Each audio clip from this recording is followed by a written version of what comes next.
ಎಲ್ಲರಿಗೂ ನಮಸ್ಕಾರ ಸ್ನೇಹಿತರೆ. ಭಗವಂತನು ನೀಡಿರುವಂತಹ ಶಕ್ತಿಯುತವಾದ ವರಗಳಲ್ಲಿ ಮಿಥುನ ರಾಶಿಯವರು ಯಾವೆಲ್ಲ ಲಾಭಗಳನ್ನು ಪಡೀತಾರೆ, ಮಿಥುನ ರಾಶಿಯವರ ಮುಂದಿನ ಜೀವನವನ್ನ ಹೇಗೆಲ್ಲ ನಡೆಸುತ್ತಾರೆ, ಈ ರಾಶಿಯವರ ಆಚಾರ ವಿಚಾರಗಳು ಹಾಗೂ ನಡತೆ ಸ್ವಭಾವಗಳು ಹೇಗಿರಲಿವೆ, ಮಿಥುನ ರಾಶಿಯವರು ಹಣಕಾಸಿನ ವಿಚಾರದಲ್ಲಿ ಅನುಕೂಲತೆಯನ್ನ ಹೇಗೆ ಕಾಣುತ್ತಾರೆ, ಈ ರಾಶಿಯವರ ವೃತ್ತಿ ಜೀವನವನ್ನ ಹೇಗೆಲ್ಲ ನಡೆಸುತ್ತಾರೆ, ಮಿಥುನ ರಾಶಿಯವರ ಮನಸ್ಸಿನಲ್ಲಿ ಅಡಗಿರುವ ನಿಗೂಢ ಭಯ ಯಾವುದು, ಈ ಭಯದಿಂದ ಹೇಗೆ ಹೊರಗಡೆ ಬರಬೇಕು ಎಂಬಂತ ಸೂಪರ್ ಇಂಟ್ರೆಸ್ಟಿಂಗ್ ವಿಚಾರಗಳನ್ನು ಈ ವಿಡಿಯೋದಲ್ಲಿ ತಿಳಿಸಿಕೊಡಲಿದ್ದೇನೆ ಎನ್ನುವುದರ ಬಗ್ಗೆ ಈ ವಿಡಿಯೋದಲ್ಲಿ ಮಿಥುನ ರಾಶಿಯವರ ಸಂಪೂರ್ಣ ಮಾಹಿತಿಯನ್ನ ತಿಳಿಯೋಣ ಬನ್ನಿ. ಅದಕ್ಕೂ ಮುಂಚಿತವಾಗಿ ನೀವೇನಾದರೂ ಭಗವಂತ ಮತ್ತು ಜ್ಯೋತಿಷ್ಯ ಶಾಸ್ತ್ರವನ್ನು ನಂಬೋದಾದರೆ ಈ ವಿಡಿಯೋಗೆ ಈಗಲೇ ಒಂದು ಲೈಕ್ ಕೊಡಿ ಮತ್ತು ತಪ್ಪದೇ ನಮ್ಮ ಚಾನೆಲ್ನ ಈಗಲೇ ಸಬ್ಸ್ಕ್ರೈಬ್ ಮಾಡಿಕೊಳ್ಳಿ. ಅರ್ಜುನ ಕೃಷ್ಣನನ್ನ ಕೇಳಿದ, ಜೀವನ ಎಂದರೇನು? ಕೃಷ್ಣ ನಗುತ್ತಾ ಹೇಳಿದ, ನಾಳೆ ಎಂಬುದು ಶತ್ರು, ಇವತ್ತು ಎಂಬುವುದೇ ಸಂಬಂಧಿಕರು, ಈ ಕ್ಷಣ ಎಂಬುವುದೇ ಜೀವನ. ಭಯ ಪಡುವುದು ಮನುಷ್ಯನ ಸಹಜ ಗುಣವಾಗಿದೆ. ಎಲ್ಲರೂ ಕೇವಲ ಭೂತ ಪ್ರೇತಗಳಿಗೆ ಮಾತ್ರ ಹೆದರಬೇಕು ಎಂದೇನಿಲ್ಲ. ಪ್ರತಿಯೊಬ್ಬರಿಗೂ ಹೆದರಿಸುವ ವಿಚಾರಗಳು ಬೇರೆ ಬೇರೆಯದಾಗಿರುತ್ತದೆ, ವಿಭಿನ್ನವಾಗಿರುತ್ತದೆ.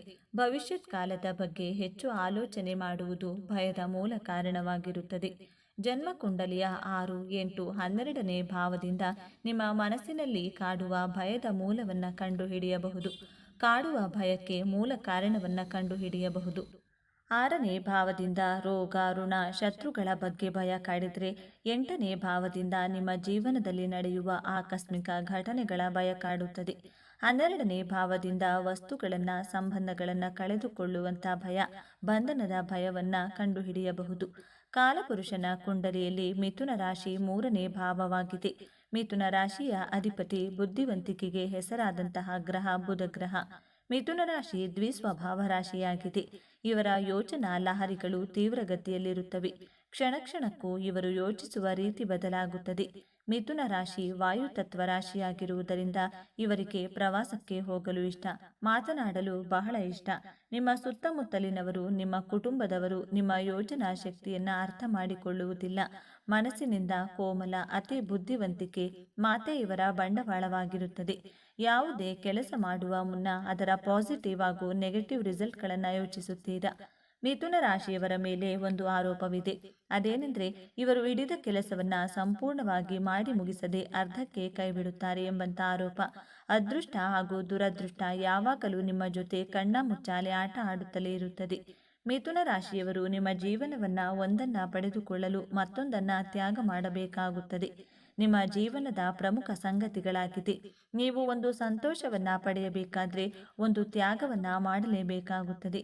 ನೀವು ಪ್ರಬುದ್ಧರಾದಂತೆ ಲೇಖನ, ಬರವಣಿಗೆ, ಚರ್ಚೆ, ಸಂವಾದದಲ್ಲಿ ನಿಮ್ಮನ್ನು ನೀವು ತೊಡಗಿಸಿಕೊಳ್ಳಲು ಇಷ್ಟಪಡುತ್ತೀರಾ. ಜೀವನದಲ್ಲಿ ನಿಮ್ಮನ್ನ ಯಾರು ಅರ್ಥ ಮಾಡಿಕೊಳ್ಳದೇ ಇದ್ದಾಗ ನಿಮ್ಮದೇ ಆದ ಜ್ಞಾನವನ್ನ ಕಲಿಯುವ ಕಡೆ ಹೆಚ್ಚು ಆಕರ್ಷಿತರಾಗುತ್ತೀರಾ. ವಿದ್ಯಾರ್ಥಿ ಜೀವನದಿಂದಲೇ ಬಹಳ ಚಿಂತನ ಮಂಥನಗಳನ್ನು ಮಾಡುತ್ತೀರಾ. ಕೆಲವೊಂದು ಮಿತ್ರರು ನಿಮ್ಮಿಂದ ದೂರವಾದರೆ ಕೆಲವೊಂದಿಷ್ಟು ಮಿತ್ರರು ನಿಮ್ಮ ಜೀವನದ ಜೊತೆಯಲ್ಲಿಯೇ ಇರುತ್ತಾರೆ. ಮಿಥುನ ರಾಶಿಯವರಿಗೆ ತನ್ನ ಸ್ನೇಹಿತರೊಡನೆ ಸಮಯ ಕಳೆಯಲು, ತನ್ನ ಮನಸ್ಸಿನ ಮಾತುಗಳನ್ನು ಹಂಚಿಕೊಳ್ಳಲು, ಜೀವನದ ಪ್ರತಿ ಸವಿ ನೆನಪುಗಳನ್ನು ಸ್ನೇಹಿತರೊಡನೆ ಚರ್ಚೆ ಮಾಡಲು, ಹಂಚಿಕೊಳ್ಳುವುದೆಂದರೆ ಇಷ್ಟಪಡುತ್ತೀರಾ. ನಿಮ್ಮ ಈ ಸ್ವಭಾವವೇ ನಿಮ್ಮ ಮನಸ್ಸಿನ ಭಯದ ಮೂಲ ಕಾರಣವಾಗಿದೆ. ಮಿಥುನ ರಾಶಿಯವರ ಮನಸ್ಸಿನಲ್ಲಿ ಕಾಡುವ ಅವ್ಯಕ್ತ ಭಯ, ನಾನು ಏಕಾಂಗಿಯಾಗಿ ಬಿಟ್ಟರೆ, ನನ್ನಿಂದ ನನ್ನ ಬಾಳ ಸಂಗಾತಿ, ಸ್ನೇಹಿತರು, ಕುಟುಂಬದ ಸದಸ್ಯರು ದೂರವಾದರೆ ಎಂಬಂತಹ ಒಂಟಿತನದ ಭಯ ನಿಮ್ಮನ್ನ ಬಿಟ್ಟು ಬಿಡದೆ ಕಾಡುತ್ತದೆ. ಹೆದರಬೇಡಿ. ಮನುಷ್ಯ ಹುಟ್ಟುವಾಗಲೂ ಒಂಟಿ, ಸಾಯುವಾಗಲೂ ಒಂಟಿ.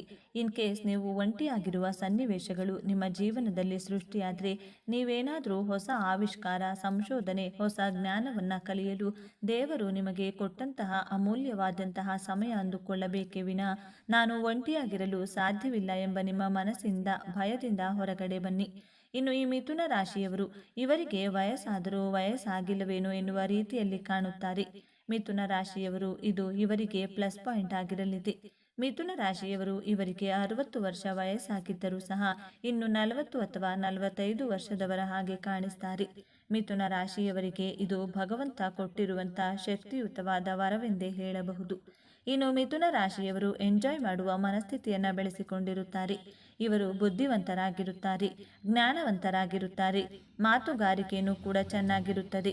ಹಾಗಾಗಿ ಇವರು ಎಂಜಾಯ್ ಮಾಡಬೇಕು, ನನ್ನ ಲೈಫ್ನ ಸಖತ್ತಾಗಿ ನಾನು ಎಂಜಾಯ್ ಮಾಡಬೇಕು ಎನ್ನುವ ಮನೋಭಾವವನ್ನು ರೂಢಿಸಿಕೊಂಡಿರುತ್ತಾರೆ. ಇರೋದು ಒಂದೇ ಜೀವನ, ನಾನು ಈ ಜೀವನದಲ್ಲಿ ತುಂಬ ಚೆನ್ನಾಗಿ ಎಂಜಾಯ್ ಮಾಡಿಕೊಂಡು, ತುಂಬ ಸಾಧಿಸಿಕೊಂಡು, ತುಂಬ ತಿಳ್ಕೊಂಡು, ತುಂಬ ಸಂತೋಷವಾಗಿದ್ದು ನಾನು ಸಾಯಬೇಕು ಅನ್ನೋ ಮನೋಭಾವ ಇವರದ್ದಾಗಿರುತ್ತದೆ. ಇನ್ನು ಮಿಥುನ ರಾಶಿಯವರು ಲಕ್ಸುರಿ ಜೀವನ ಮಾಡಬೇಕು ಎನ್ನುವಂಥ ಮನೋಭಾವದವರು. ಈ ರಾಶಿಯವರು ಎಂಜಾಯ್ ಮಾಡಬೇಕು ಎನ್ನುವುದೊಂದೇ ಅಲ್ಲ, ಜೀವನದಲ್ಲಿ ಲಕ್ಸುರಿ ಆಗಿರಬೇಕು ಅಂತಾನು ಕೂಡ ಇವರು ಯೋಚನೆ ಮಾಡ್ತಾ ಇರ್ತಾರೆ. ಈ ರಾಶಿಯವರು ನಮಗೆ ಇರೋದು ಒಂದೇ, ಈ ಜೀವನದಲ್ಲಿ ಇರುವಷ್ಟು ದಿನಗಳನ್ನು ಬರೀ ಕಷ್ಟಗಳಿಂದ ನೆಮ್ಮದಿ ಇಲ್ಲದೆ ಸಾಯುವ ಬದಲು ಈ ಜೀವನದಲ್ಲಿ ಎಂಜಾಯ್ ಮಾಡೋಣ ಎನ್ನುವ ರೀತಿಯಲ್ಲಿ ಬದುಕುವವರು ಈ ಮಿಥುನ ರಾಶಿಯವರು. ಈ ಮಿಥುನ ರಾಶಿಯವರು ದ್ವಿಸ್ವಭಾವದವರು. ದ್ವಿಸ್ವಭಾವದವರು ಅಂದರೆ ಎರಡು ಸ್ವಭಾವವನ್ನು ಹೊಂದಿರುತ್ತಾರೆ. ಈ ಕಡೆ ಒಳ್ಳೆಯವರ ಥರನೂ ಇರ್ತಾರೆ, ಆ ಕಡೆ ಕೋಪದವರ ಥರನೂ ಇರ್ತಾರೆ. ಈ ರಾಶಿಯವರಿಗೆ ತುಂಬಾ ಕನ್ಫ್ಯೂಷನ್ ಅನ್ನೋದು ಜಾಸ್ತಿಯೇ ಇರುತ್ತದೆ. ಇವರು ಒಂದು ವಿಷಯ ತಿಳ್ಕೋಬೇಕು ಅಂದರೆ ಇದು ಒಳ್ಳೆಯದಾ ಕೆಟ್ಟದ್ದಾ ಎಂದು ಇವರು ತುಂಬಾ ಕನ್ಫ್ಯೂಷನ್ ಮಾಡ್ಕೋತಾರೆ. ಮಿಥುನ ರಾಶಿಯವರು ಇವರ ಜೀವನ ನಡೆಸುವುದರಲ್ಲಿ ಇವರು ತುಂಬಾ ಕನ್ಫ್ಯೂಷನಲ್ಲಿರ್ತಾರೆ. ಅಂದರೆ ಎಷ್ಟೇ ಕನ್ಫ್ಯೂಷನ್ ಇದ್ರೂ ಸಹ ನಿರ್ಧಾರವನ್ನು ಇವರು ಬೇಗ ಮಾಡ್ತಾರೆ. ಇದು ಒಳ್ಳೆಯದೇ ಆಗಿರಲಿ ಕೆಟ್ಟದ್ದೇ ಆಗಿರಲಿ ಅವರು ನಿಧಾನವಾಗಿ ಯೋಚನೆ ಮಾಡಿ ಆದಷ್ಟು ಬೇಗ ನಿರ್ಧಾರವನ್ನು ತೆಗೆದುಕೊಳ್ತಾರೆ. ಇವರ ಜೀವನದಲ್ಲಿ ಇವರು ಇದೇ ರೀತಿ ಮಾಡೋದು. ಇನ್ನು ಮಿಥುನ ರಾಶಿಯವರು ಎಲ್ಲ ಕೆಲಸಗಳಲ್ಲಿಯೂ ಸಹ ಇವರು ಕಾಣಿಸಿಕೊಳ್ತಾರೆ. ಅಂದರೆ ಇವರಿಗೆ ಬುದ್ಧಿವಂತಿಕೆ ಇರೋದ್ರಿಂದ, ಮಾತುಗಾರಿಕೆಯಲ್ಲೂ ಸಹ ಎತ್ತಿದ ಕೈ ಆಗಿರೋದ್ರಿಂದ ಎಲ್ಲದರಲ್ಲಿಯೂ ಸಹ ಇವರು ಬಹಳ ಮುಂದೆನೇ ಇರ್ತಾರೆ. ಮಿಥುನ ರಾಶಿಯವರು ಇವರಿಗೆ ಸ್ಟೇಜ್ ಫಿಯರ್ ಅನ್ನೋದೇ ಇರೋದಿಲ್ಲ. ಮಿಥುನ ರಾಶಿಯವರು ಸಾಮಾನ್ಯವಾಗಿ ಹಾಗೂ ಸರಳವಾಗಿ ಮಾತನಾಡ್ತಾರೆ. ಈ ರಾಶಿಯವರು ಬೇಜಾರಲ್ಲಿದ್ದರೂ ಸಹ ಕರೆಕ್ಟಾಗಿ ಮಾತಾಡ್ತಾರೆ, ಇಲ್ಲ ಚೆನ್ನಾಗಿದ್ದರೂ ಕೂಡ ಕರೆಕ್ಟಾಗಿ ಮಾತನಾಡ್ತಾರೆ. ಈ ರೀತಿಯ ಸ್ವಭಾವದವರು ಈ ಮಿಥುನ ರಾಶಿಯವರು.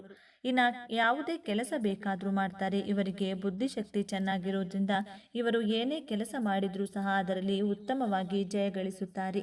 ಯಾವುದೇ ವಿಚಾರದಲ್ಲಿಯೂ ಸಹ ತಕ್ಕ ಉತ್ತರ ಕೊಡುವಂಥ ರಾಶಿ ಅಂದರೆ ಅದು ಮಿಥುನ ರಾಶಿಯವರು. ಯಾರಾದರೂ ಇವರಿಗೆ ಬೇಜಾರು ಮಾಡಿಸಿದರೆ ಇವರು ಅವರಿಗೆ ಕರೆಕ್ಟಾಗಿ ಉತ್ತರ ಕೊಟ್ಟಿರುತ್ತಾರೆ. ಇಲ್ಲವೇ ಯಾವುದಾದರೂ ವಿಷಯದ ಬಗ್ಗೆ ಮಾತನಾಡುವಾಗ ಇವರನ್ನು ಸಿಕ್ಕಿಸಿದರೆ ಅಲ್ಲಿಯೂ ಸಹ ಕರೆಕ್ಟಾಗಿ ಉತ್ತರ ಕೊಟ್ಟಿರುತ್ತಾರೆ. ಈ ರೀತಿಯ ಮನೋಭಾವದವರು ಈ ಮಿಥುನ ರಾಶಿಯವರು. ಈ ರಾಶಿಯವರಿಗೆ ಉತ್ತಮವಾದಂತಹ ಜೀವನ ನಡೆಸುವಂಥ ಸಾಮರ್ಥ್ಯ ಅನ್ನೋದು ಇದ್ದೇ ಇರುತ್ತದೆ. ಬುದ್ಧಿವಂತಿಕೆಯಲ್ಲಿ ಬಹಳ ಚತುರಗಾರರು. ಇವರ ಮಾತಿನಲ್ಲಿ ಒಂದು ಅರ್ಥವಿರುತ್ತದೆ. ಹಾಗೆಯೇ ವ್ಯವಹಾರದಲ್ಲಿ ಲಾಭವನ್ನು ಮಾಡಿಕೊಳ್ತಾರೆ. ತುಂಬ ಓಡಾಟ ಇರುತ್ತದೆ. ದೇಶ ಸುತ್ತಿ ಕೋಶ ಓದುವವರು ಈ ಮಿಥುನ ರಾಶಿಯವರು. ಮಿಥುನ ರಾಶಿಯವರು ನೀವು ನಿಮ್ಮ ಜೀವನವನ್ನು ಹೇಗೆ ರೂಪಿಸಿಕೊಳ್ಬೇಕು ಅಂತ ಅಂದ್ಕೊಂಡಿದ್ದೀರಾ ಅದೇ ರೀತಿಯಾಗಿ ರೂಪಿಸಿಕೊಳ್ತಾರೆ. ಈ ರಾಶಿಯವರಿಗೆ ದೂರದೃಷ್ಟಿ ಚೆನ್ನಾಗಿರುತ್ತದೆ. ಅಂದರೆ ಯಾವುದೇ ಒಂದು ಕೆಲಸ ಮಾಡ್ತಿದ್ರೂ ಕೂಡ ಕಣ್ಣಲ್ಲಿ ನೋಡಿಕೊಂಡು ಕೈಯಲ್ಲಿ ಮಾಡಬೇಕು ಅಂತಾರಲ್ಲ, ಅದೇ ರೀತಿಯಾಗಿ ಈ ರಾಶಿಯವರು ಕೆಲಸವನ್ನು ಮಾಡಿ ಮುಗಿಸ್ತಾರೆ. ಇನ್ನು ಈ ಮಿಥುನ ರಾಶಿಯವರು ಇವರಿಗೆ ಗಮನ ಹರಿಸುವ ಗ್ರಹಿಕೆ ತುಂಬಾ ಚೆನ್ನಾಗಿ ಕೆಲಸ ಮಾಡುತ್ತೆ. ಅಂದರೆ ಯಾರಾದರೂ ಏನಾದರೂ ಕೆಲಸ ಮಾಡ್ತಿದ್ರೆ ಬರೀ ಕಣ್ಣಿಂದನೇ ನೋಡಿಕೊಂಡು ಇವರು ಕೆಲಸ ಮಾಡಿ ಮುಗಿಸುವ ಚಾಣಾಕ್ಷ ಚತುರರು ಈ ಮಿಥುನ ರಾಶಿಯವರು. ಅಷ್ಟು ಉತ್ತಮವಾಗಿರುತ್ತದೆ ಇವರ ಬುದ್ಧಿವಂತಿಕೆ ಹಾಗೂ ಮಾತಿನಲ್ಲಿ ಚತುರರು. ಇವರ ಮಾತುಗಾರಿಕೆ ನೋಡಿದರೆ ಮಿಥುನ ರಾಶಿಯವರಿಗೆ ಆ ಭಗವಂತ ಕೊಟ್ಟಿರುವಂಥ ಶಕ್ತಿಯುತವಾದ ಹಾಗೂ ಪ್ರಸಿದ್ಧವಾದ ವರಗಳು ಯಾವುವೆಂದು ತಿಳಿದಿದೆ. ನೀವು ಮಿಥುನ ರಾಶಿಯವರಾಗಿದ್ದರೆ ನಿಮಗೂ ಸಹ ಈ ರೀತಿಯಾಗಿ ಅನಿಸಿದ್ಯಾ? ಈ ಮಾಹಿತಿ ನಿಜವೆಂದು ನಿಮಗೆ ಅನಿಸಿದರೆ ದಯವಿಟ್ಟು ಕಮೆಂಟ್ ಬಾಕ್ಸಲ್ಲಿ ತಿಳಿಸಿ. ಓಂ ಗುರುದೇವೋ ನಮಃ ಎಂದು ಕಮೆಂಟ್ ಮಾಡಿ. ಈ ಮಾಹಿತಿ ನಿಮಗೆ ಇಷ್ಟವಾಗಿದೆ ಎಂದು ನಾನು ಭಾವಿಸ್ತೇನೆ. ಈ ಮಾಹಿತಿಯನ್ನು ಲೈಕ್ ಮಾಡಿ, ಶೇರ್ ಮಾಡಿ. ತಪ್ಪದೆ ನಮ್ಮ ಚಾನಲ್ಗೆ ಸಬ್ಸ್ಕ್ರೈಬ್ ಮಾಡಿಕೊಳ್ಳಿ. ಒಂದೊಳ್ಳೆ ಮಾಹಿತಿಯೊಂದಿಗೆ ಪುನಃ ಭೇಟಿಯಾಗೋಣ. ಅಲ್ಲಿಯವರೆಗೂ ನೋಡ್ತಾ ಇರಿ ನಮ್ಮ ಚಾನಲ್. ಶುಭವಾಗಲಿ. ಎಲ್ಲರಿಗೂ ಧನ್ಯವಾದಗಳು.